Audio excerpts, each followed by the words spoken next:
Hey guys, Morgan Hipworth back with another video, and for this week I'm going to show you how to make the perfect chocolate chip cookies, but these ones have a bit of a twist. We've got some stuffings like marshmallow and some other things inside, so stay tuned and I'll show you all the deets.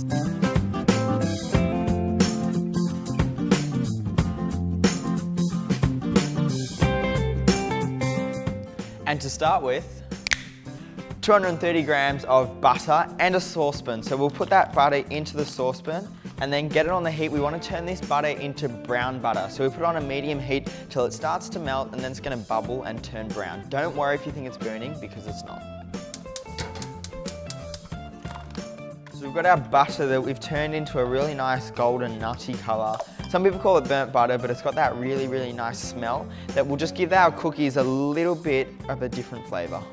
Whilst our butter is cooling, we need to measure out the flour into a sieve. So we'll add the sieve in the bowl with some scales, and then we need 310 grams. There we go. Then we also need some baking powder. We'll add about a teaspoon of that. That will help the cookies to rise. And then also a sprinkle of salt. We'll sieve that all into one bowl.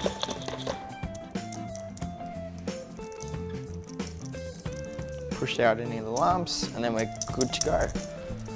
We need our block of chocolate that we're going to cut up into just some really nice small random chunks of pieces, because we've got some choc chips that we'll put in as well, but these nicer bigger pieces just give a bit more texture to the cookies. You can use any sort of chocolate, whether you like dark, milk, white. This is just the normal milk chocolate. We're just adding our brown sugar to the bowl that we're going to add the melted butter into as well once it's cooled. So we need 330 grams. Which way is that way better? Now adding 100 grams of caster sugar to the same bowl. Add some vanilla bean paste. We've got our burnt butter here that we're adding to our bowl with the sugar and vanilla. You can see it's got a nice brown color. Try not to get any of this burnt milk residue on the bottom. Give that a nice stir, and we'll try and make it all mixed in. Add about a tablespoon of cream as well. Then with some electric mixer, go in and start beating.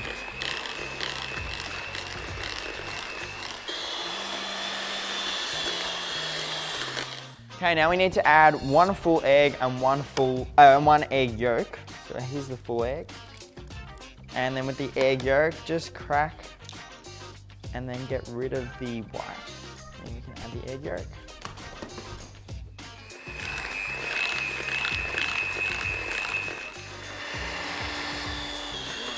So we've been whipping here for about 5 minutes. As you can see, it's turned a much lighter color.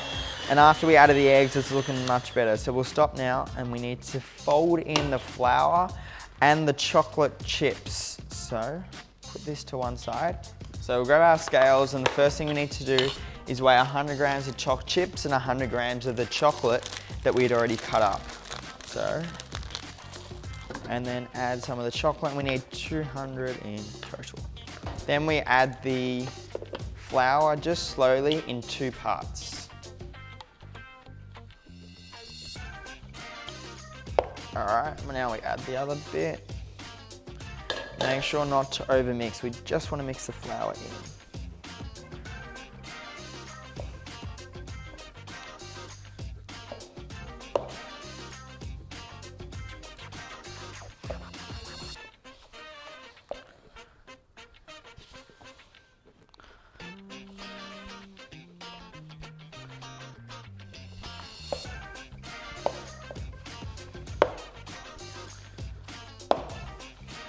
Now, once we've finished off our cookie dough, you can eat it raw now. A lot of people love cookie dough, but it needs to go in the fridge for about 2 hours, as otherwise if you bake it right now, it will tend to just go really, really flat. So chuck that in the fridge for 2 hours.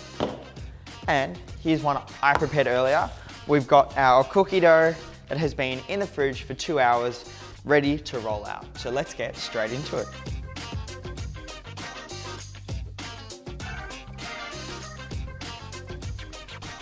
Got our marshmallow fluff that it's pretty American, this stuff, so you can only get it at some places in Australia. Most Coles have it in the international section. It's basically marshmallows that have just been melted down. We want to grab 2 spoons and put a spoonful in the middle of the cookie. There we go. Now we want to roll the cookie back up and put this marshmallow in the middle, as such.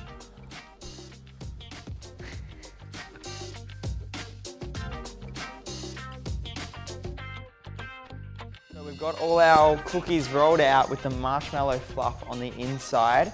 Got 2 trays, we've got to chuck them in the oven now, wait about 10-15 minutes in an oven that was preheated to 180 degrees, and then you can enjoy them. Pretty close. A few more minutes and they'll be perfect. So our cookies have just come out of the oven. We've got them cooling on a wire rack. They smell pretty damn good, if only there was smell-o-vision. But now it's sort of time to taste it. I'm pretty happy with the end result, and I hope you guys are too. Enjoy them. If you have liked this video, make sure to hit the thumbs up button and also subscribe. Let me know what else you want me to cook, and I'll see you next time.